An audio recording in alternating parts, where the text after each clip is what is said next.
All right, so today we're diving deep into flat shares in Hong Kong. Ooh, flat shares. Flat shares in Hong Kong. I love it. It can be a little bit daunting, especially if you're new to the city. It can. So we're going to try to break it all down for you today. Yep. From finding the right place and the right people to, understanding those legal bits and bobs. Yes. So you can really have that flat share success in Hong Kong.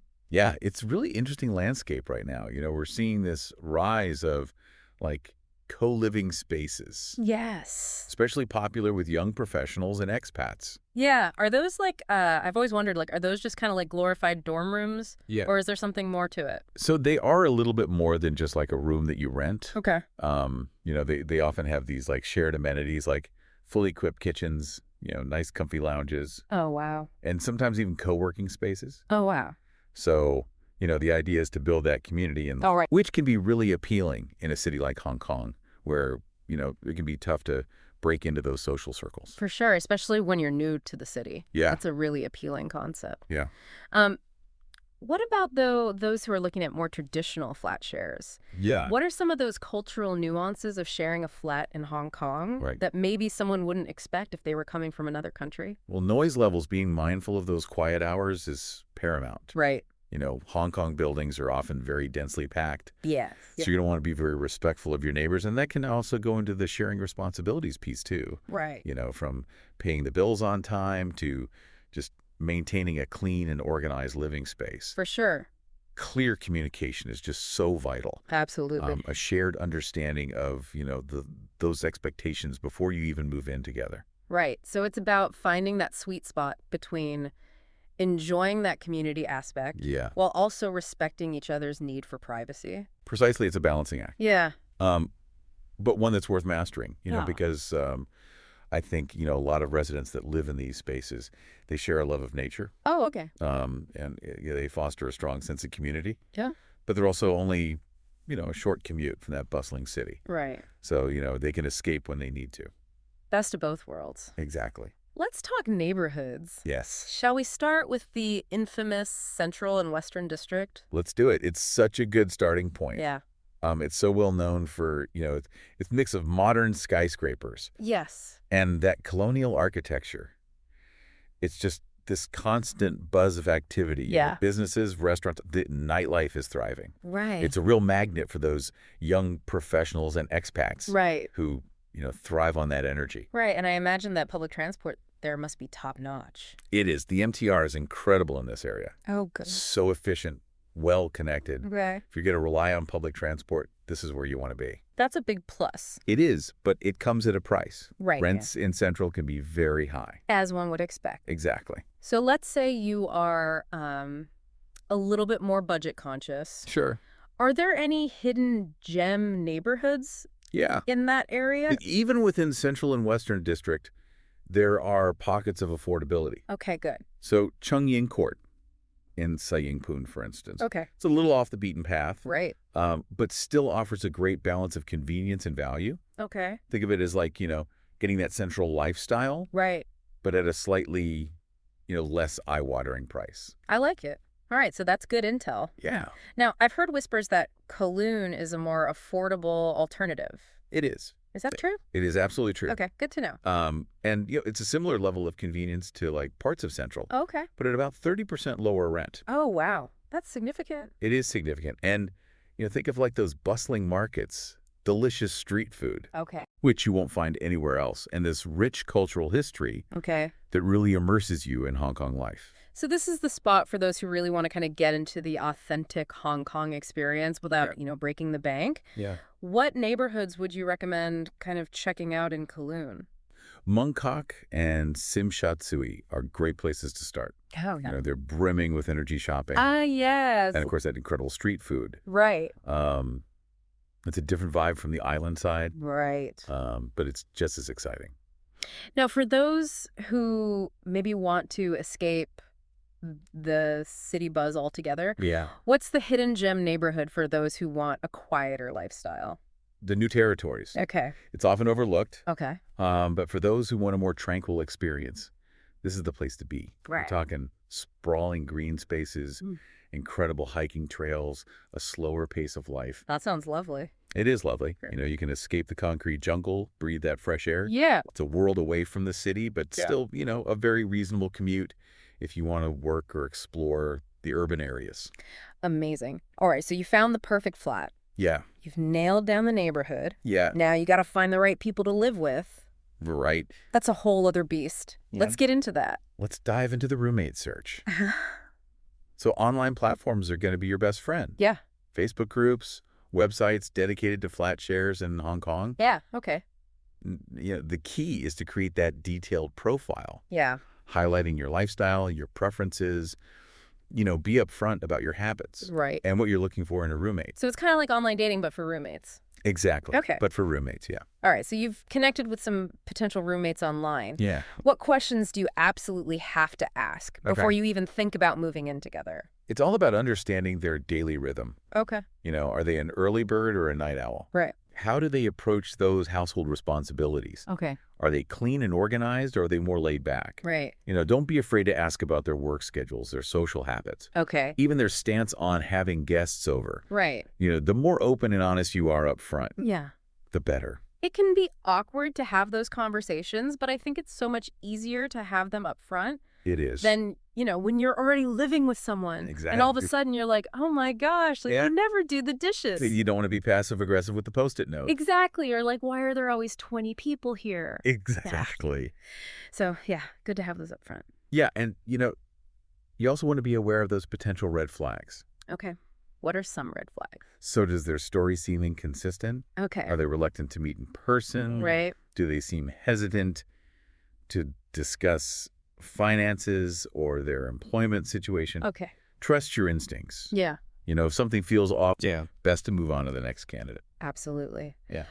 Speaking of things that stand out, did anything in the source material catch your eye when we were prepping? One that came to mind was this spacious 700 square foot flat in Kowloon. Okay. And it was specifically marketed toward students and expats. Okay. And it really emphasized this vibrant community atmosphere. Oh, nice. And the bonus of no agent fees. Oh, no agent fees. That's a big plus. A big plus in Hong Kong. Yeah. All right. Let's talk about the thing everyone wants to know about. Okay. Which is budget. Yes. Give me the nitty-gritty. What's the realistic range that someone should expect to pay for a flat share in Hong Kong? So rent is obviously your biggest expense. Right. And it varies wildly depending on location. As one would expect. Exactly. Okay. So in Central, be prepared to shell out anywhere from 15,000 to 25,000 Hong Kong dollars per month. Okay. For a decent flat share. That is a chunk of change. It is. Yeah. It's all about trade-offs. Yeah. If you want that convenience and buzz of Central, Right. you're going to pay a premium. Yep. Now, Kowloon offers a more palatable option. Okay. So you can find comfortable flat shares there for around 10,000 to 18,000 Hong Kong dollars per month. Okay, so significant savings. Significant savings. Compared to Central, Yes. what about new territories? I'm guessing that's the most budget-friendly. You guessed it. Okay. The new territories offers the most breathing room for your budget. Okay. Flat shares there average between 7,000 and 12,000 Hong Kong dollars per month. Wow. Huge difference. Huge difference. So that's just rent, of course. That's just rent. What other expenses should people be thinking about? Utilities. Yes. Don't forget about utilities. Yeah, electricity, water, gas, Yes. all that good stuff. Especially during those Hong Kong summers. I imagine the air conditioning is essential. Essentially, yeah. Okay. And then you've got internet and cable, Right. often not included in the rent. Okay. So, you can easily add a few $100s to your monthly budget for those essential utilities. Right. And then transportation. Right. It depends where you live and work. Yeah. The MTR is efficient, Yeah. but those fares can add up They do. if you're commuting long distances. Any insider tips for saving money on those additional expenses? So flat share matching services can sometimes help you snag a better deal, Okay. or, connect you with roommates who are willing to split costs strategically. Okay. Don't be afraid to negotiate rent with landlords, Oh, good tip. especially if you're signing a longer lease. Right. And, think about going for an unfurnished flat. Okay. You'll need to invest in furniture eventually, Right. but it can significantly lower those upfront costs. Good to know. Oh. All right. Let's shift gears a little bit. Okay. Talk about the legal side of things. Yes. So, rental agreements in Hong Kong. What's the most crucial piece of advice? Read that contract very carefully. Okay. Pay very close attention to the break clause Yeah. and notice periods outlined in the contract. Okay. Why is that so important? These can be quite strict in Hong Kong, Okay. and you don't want to be caught off guard if your situation changes unexpectedly. That makes sense. What else should people be looking out for? Make sure you understand who is responsible for repairs and maintenance. Okay. Generally, the landlord is responsible unless you know the damage is your fault. Right. If there were any specific clauses about decorating or having pets, those should be crystal clear as well. So it's not just about understanding your rights as a tenant, Yeah. but also your responsibilities. Exactly. Okay, good to know. And, if you're not fluent in Chinese and the contract's not in English, Right. get a certified translation. Okay. It's a small investment that can save you a lot of potential headaches down the road. That's good advice. All right. So you found the perfect flat. Yeah. You've got your awesome roommates. Yeah. You've got the legal stuff sorted. All right. Let's be realistic. Conflicts happen. Conflicts happen. What's your advice on navigating those disagreements with roommates or even landlords? The first step is always to try and resolve things amicably and directly. Okay. Clear and respectful communication Right. can go a long way in diffusing tension and finding solutions. Absolutely. But if that fails, there are legal avenues you can explore. Like what? So for minor disputes, the Small Claims Tribunal can be a helpful resource. Okay. They offer a relatively straightforward and cost-effective way to resolve disagreements without having to hire expensive lawyers. So it's all about keeping a cool head. Yeah. Communicating clearly. Yes. And knowing what resources are available if things escalate. Exactly. Remember, even in the best of situations, living with others requires patience, flexibility, and a willingness to compromise. Right. It's about finding a balance Yeah, that works for everyone involved. absolutely. Well said. All right, we're going to take a quick pause to gather our thoughts. Sounds good. And when we come back, we'll continue our deep dive into Flatshares in Hong Kong and explore how to make the most of your experience. So stay tuned. All right, so we're back and ready to talk about how to make your Flatshare not just livable, but enjoyable. Absolutely. We've covered the basics of finding the place Right, and the right people. right. But now let's talk about, creating that positive, harmonious Yeah. living environment. Yeah, it's about more than just splitting the rent and keeping the place tidy, right? Yeah. Yeah. It's about building that mini community within your flat. Exactly. What are some of those building blocks of like a positive dynamic in a flat share? So open and honest communication. Okay. That is key. Regular check-ins with your flatmates, Right. even just, casual chats about how things are going Yeah. can help prevent, small issues from snowballing into these like major blowups. Right. It's so much easier to address things early on It is. than to kind of let resentment simmer. Exactly. And don't underestimate the importance of setting clear boundaries Yeah. from the get-go. Yeah. What kind of boundaries? This could be about anything from personal space and noise levels Yeah. to guest etiquette and cleaning routines. Yeah. Having those conversations up front can save a lot of headaches. It's like creating this shared understanding of Yeah. what respect looks like in your specific flat share. Precisely. And then, we can't forget about the practical stuff. Yes. The dreaded chore chart. Ah, the chore chart. How do you make that less of a chore? It doesn't have to be a drag. Yeah. The key is fairness and transparency. Right. So sit down with your flatmates, Yeah. figure out, what needs to be done, Yeah. and divide those tasks in a way that feels equitable to everyone. Right. A rotating schedule can be really helpful. Yeah, I like the rotating schedule. Yeah, Takes the guesswork out of it. it does. What about beyond the practical stuff? Yeah. Like, are there ways to really foster that sense of community Yeah, beyond just like, you're my roommate and we split the rent? it's absolutely. Shared experiences, even small ones, can go a long way. Like what? So it could be something as simple as like, having a movie night or trying out a new restaurant together. Yeah. Or even just hanging out in the common area and, Yeah. chatting about your day. Right. It's those little moments that make Yeah. it feel more like a home. Exactly. I am a huge fan of an organized space. Oh, me too. So any tips for keeping those shared areas Yeah. clutter-free and functional? So a well-organized space can really do wonders for everyone's peace of mind. Okay. Start by designating specific areas Right. for each person's belongings Okay. in, common areas like the kitchen Yeah. and the bathroom. Okay. Labeling shelves and storage areas Okay. can also really help maintain order Right. and prevent, those where did my, whatever go moments. Right. No more passive-aggressive sticky notes Right. about who's hogging the fridge space. Yeah. What about decorating? Decorating. That seems like a potential minefield It can be. of clashing tastes. Yeah. How do you navigate that? You know, it can be, but it doesn't have to be. Okay. The key is that open communication Right. and a willingness to compromise. Right. Talk to your flatmates about their preferences, Yeah. try to find common ground. Yeah. Maybe it's a mix of styles, Right. or maybe you agree on, a neutral palette with pops of personality. Okay. I like that. The goal is to create a space that feels welcoming and reflects, that collective vibe. Yeah. Like a shared aesthetic. Exactly. Okay. So even with all the best intentions and the organized cupboards, Yeah. conflicts are bound to happen. They are. It's just part of shared living, right? It is, disagreements are inevitable Yeah. when you're living in close quarters with other people. Right. The key is how you handle those conflicts. Okay, so deep breaths, active listening. Deep breaths. What else? Remember that it's not about winning an argument, Right. but about finding a solution that works for everyone. So approach those disagreements with empathy Yeah. and a willingness to understand your flatmate's perspectives. Right.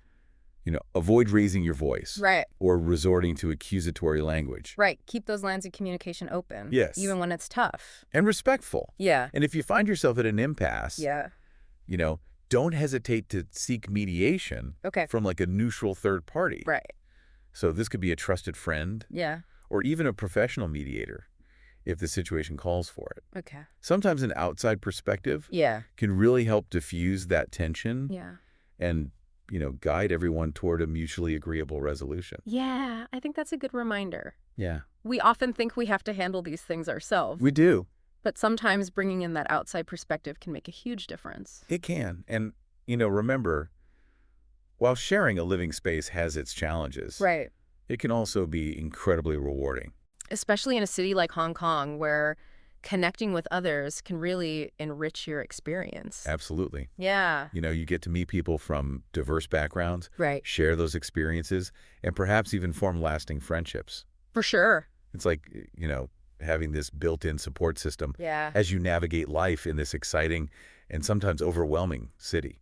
I love that. So even with like the messy kitchens and the roommate squabbles, Yeah. the benefits really outweigh the challenges. They can, Yeah. so embrace that adventure with an open mind, a positive attitude, Okay. and a willingness to adapt and compromise. Right. And you might be surprised, how much you learn and grow from the experience. That's great advice. All right, we're going to take another quick pause and we'll be back in just a moment to wrap things up.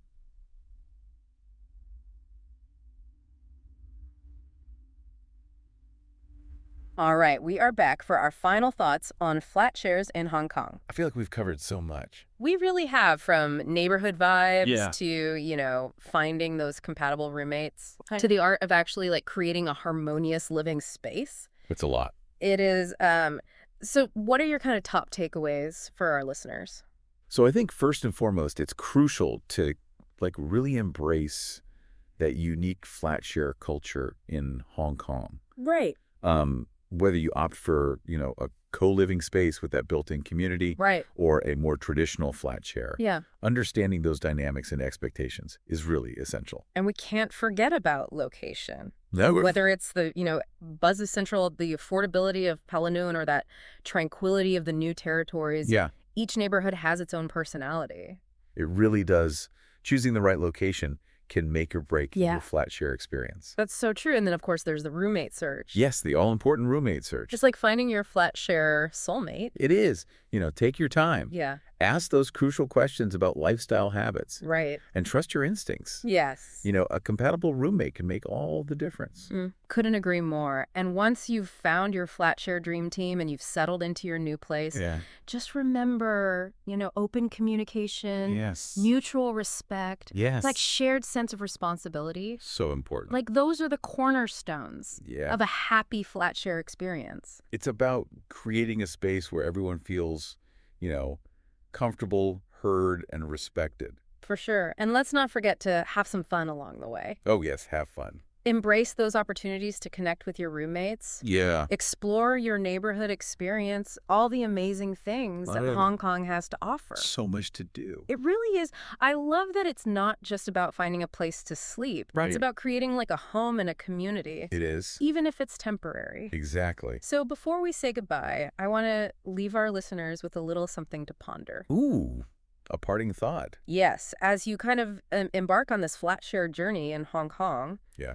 ask yourself what aspects of shared living are most important to you. Is it that sense of community? Right. The convenience, the affordability, the opportunity to meet new people? So many good things. And how will you prioritize those aspects as you search for that perfect flat share arrangement? It's exciting. It is, because ultimately finding the right place and the right people can transform your flat share experience from simply sharing a space Yeah. to building like a vibrant and supportive community. Absolutely. So go forth, dear listener, and embrace the adventure of flat share living in Hong Kong. Yes. May your search be fruitful, your roommates compatible, and your shared home a place of joy, connection, and unforgettable memories. Well said.